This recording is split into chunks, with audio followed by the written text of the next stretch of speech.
Welcome back to Warriors Central. Sorry for the delay on this one, but before we get to JP's exit interview breakdown, we gotta get the shots heard around the league. Starting off with Houston Rocket fans steady coming in my DMs. What is up with y'all Laker fans? I told you, I can't talk shit. Now I'm gonna give y'all about one more week because y'all starting to talk real brazy. And based on some trade rumors that we gonna get to in the next topic, best believe y'all about to be in shambles if this happens. Best believe. But Rocket fans, you lucky I didn't come out here with the Houston Rockets hat on. And someone's wondering like, bro, Nagasi, dog, you said that you're a Golden State Warriors fan. Why do you own a Houston Rockets hat? Because the Golden State Warriors own the Houston Rockets franchise. How many Western Conference titles did y'all get off of us? How many chips did you get off of us? Look, all I know is at one point, every single Houston Rocket fan swore up and down, well, CP3 didn't get hurt. Okay, we went to the following year. KD go down mid-game. Y'all could have took over. What happened? The crew said, hell nah. Went up 3-2. Everyone say, no, it's gotta go game 7. They can't, ain't no way. Steph Curry, prime. Klay Thompson, prime. Draymond Green, prime. Steve Kerr operating at the peak of his powers. There's no way that this team can beat the Houston, and then we beat y'all. You had, 30 had 0 at the half. At the half. And dropped 33 on y'all. Might be 34. I don't even remember. Like I said, kick me off the court again, boy. Kick us off the court again. What CP3 did since? Thank you. Houston Rocket fans, sit the fuck down. I don't want to hear shit from y'all until we relinquish our G League right, because basically y'all are G League team. That's really what it is. And I'm getting real disrespectful, but y'all getting real disrespectful with the slander. Until we relinquish the G League ownership over your franchise, sit down, shut the hell up, and just enjoy greatness. And if most Warrior fans hear most of the shit that I hear, it's always, well, we hate Golden State. Why y'all always gotta get all the good players? First off, I just want y'all to know, outside of KD, every play, even including KD, we ain't forced no player to come to us. Not one. So now, of course, I mean, look, Giannis dropped that little video saying, well, shoot, maybe I go to the Warriors, maybe I don't know. Laker fans, this is what I'm saying, y'all got to calm down. Now we hearing reports that Bron might want to join the Warriors. We might team up and we both get our 5. Submit the legacy. He said he don't need y'all. He need him more than he need LA. Only a 4-hour flight. 3-4-hour flight. I don't know what it feels like for some of these franchises. But if you were a Lakers fan during the Kobe, Shaq era, Magic era, of course, Celtics, I'm not going to include Paul Pierce. Y'all don't get that. But I will include Larry Bird. Y'all get that. The Pistons, y'all have had y'all's run. Of course, the Spurs, we know what they represent. And how can you forget about the Chicago Bulls GOAT? When the basketball gods themselves seem to shine a light down on your franchise, you just bask in it. You don't question it. You just bask in it. I don't know why the basketball gods seem to love us so damn much, but we do appreciate it, and we will continue to take any single star player that wants to come here and get another chip. Last one off the top, are the Celtics going to be the first team to come back from down 0-3? I don't think it's going to happen. I think that was a gut check. Do you guys really think that Eric Spoelstra, who, as much as I love Steve Kerr, and I give him plenty of shit, trust me, we gonna get to his interview soon. Do y'all really think he gonna let them boys go up to Boston and not get that dub? Eric Spoelstra know a little something about getting dubs up in Boston. That was even before Jimmy Butler came. Y'all gonna doubt Spo? Let alone Jimmy. Let alone, you gonna doubt Jimmy? It was a close game. Boston they had to come out and do that. After Magic Johnson roasted y'all, after the entire world roasted y'all, they had to respond.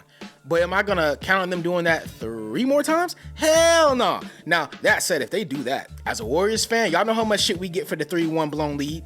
If Miami blows, I don't care if it was the first round, second, it's never been done. To let a team rattle off 4 straight wins? Hey, I don't want to hear shit about our 3-1 lead. That's all I'm saying. Let's get to JP's interview. Look, we got to tackle this whole interview from 2 different perspectives. The first one is going to be the human perspective. And I'm going to say this. We've all been 23, or if you young and you haven't been 23, even more so. Imagine how young you are. At 23 years old, how many of y'all would have handled this situation as well as JP has? I'm talking, this man hasn't come out and said anything negative about the organization. As far as I know, he hasn't come out anything and just blasted Draymond Green. For all intents and purposes, JP has been a model citizen, especially in the regular season when we had a lot of players, again, suffering a lot of injuries.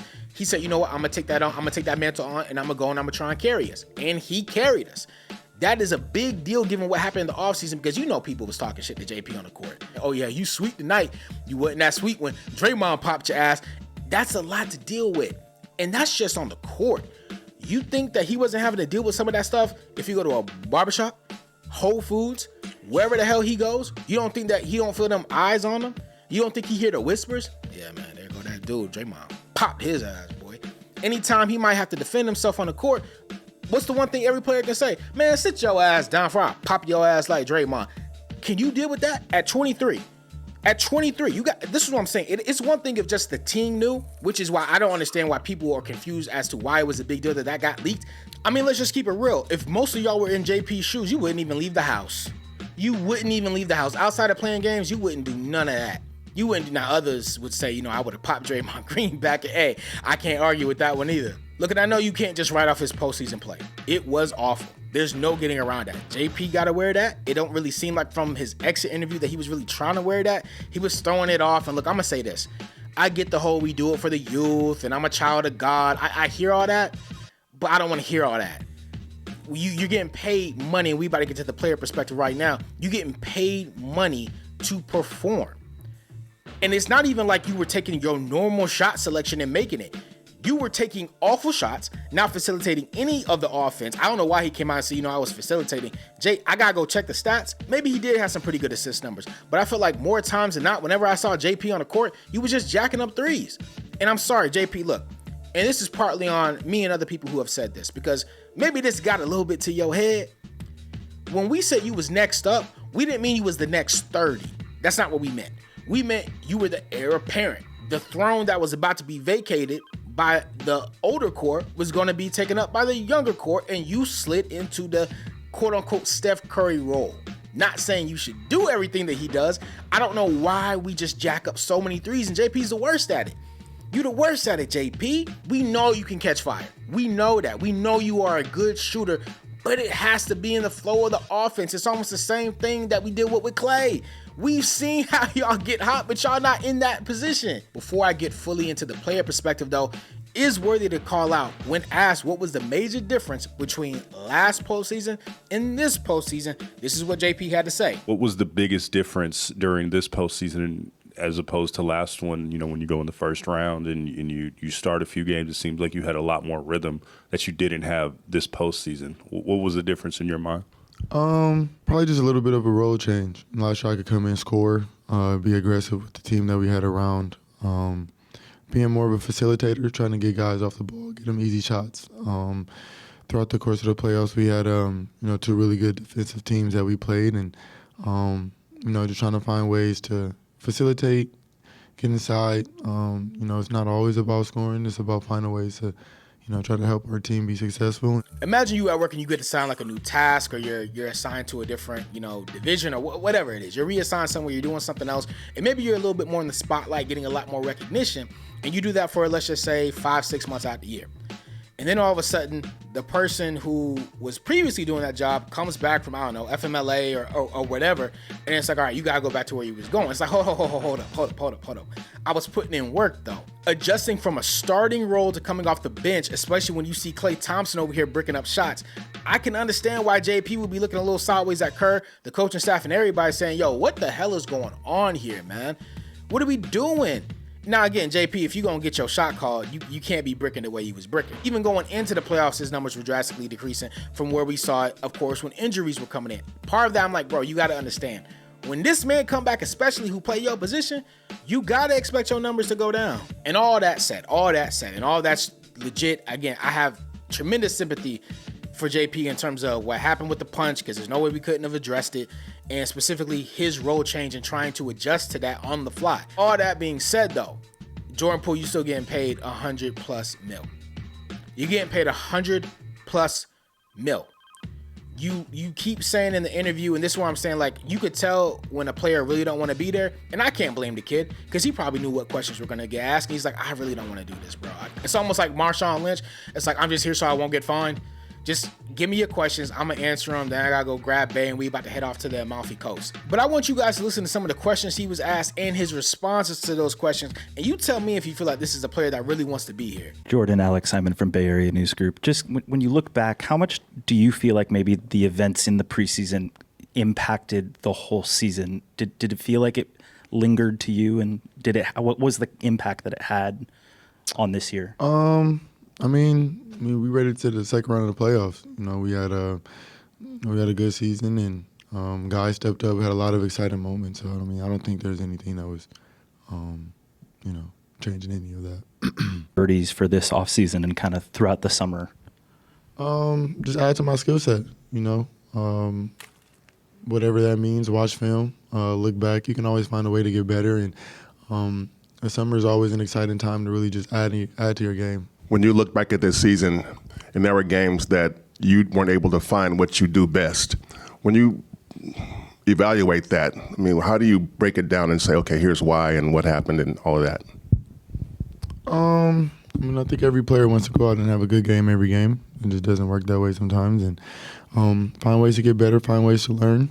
You can always add to your game, your skill set, and definitely looking forward to that. When you say you want to add to your skill set, what things do you kind of think you can add and are focusing on adding as you kind of look into the summer that way?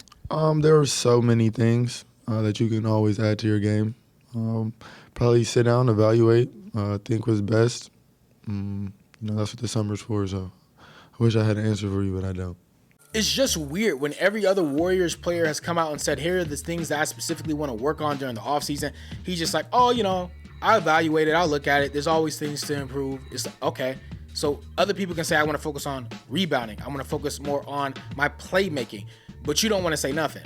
Okay. And this is my biggest pet peeve, and maybe it's always been like this. I feel like it didn't happen as often when I was watching the league growing up, but now it just feels rampant. And I guess Giannis got everybody gaslit, thinking that this is normal. When a reporter asks you a valid question, like this gentleman did here. What's the biggest thing you learned this year? I learned a lot of stuff, bro. I don't know. What? Right? That's a Hi, crazy Jordan. question. What's up? That's a legitimate question, JP. What do you mean that's a crazy question to ask? If someone asked me, what have I learned in the past 3 months? Best believe I got a lot of shit to tell them based on this YouTube channel, the other YouTube channel, some personal shit. I mean, bro, why are you acting like that's not a crazy question? He's doing his job. Perhaps the most revealing thing, though, is when he was asked what was said in his exit interview with the organization, he had this to say. And what was, I guess, the organization's message in your meeting here with the exit interview before coming over here about what they want to see from you? Well, not sure I can share that information. I honestly don't know what's next for JP. There are times when I see flashes of the kid who was grinding so hard to prove that he deserved to be here in the league, deserved that bag, deserved his spot on this team. But now I'm just seeing inconsistencies with his decision making, his execution, his shot selection. He has to own the majority of that. He is the most culpable. But I'm sure when things come out a little bit later, we might find that the organization, I do love this organization, was probably a little bit more culpable than we all wanted to admit. Maybe what's best for JP is getting a fresh start. Maybe in Toronto, I can attest, they definitely have some baddies there. Perhaps LA in a package deal to get LeBron James. We know they got baddies courtside. And I know I keep joking about the baddies, but the thing is, wasn't there plenty of baddies courtside during the playoffs? JP wasn't really hooping in. At a certain point, what is wrong with Jordan Poole? If it's the punch, a fresh start's needed. If it's you don't want to be with this organization, again, a fresh start is needed. But if you really want to be here, if you really, again, JP, I need you to understand, you are heir apparent. This will be your franchise going forward.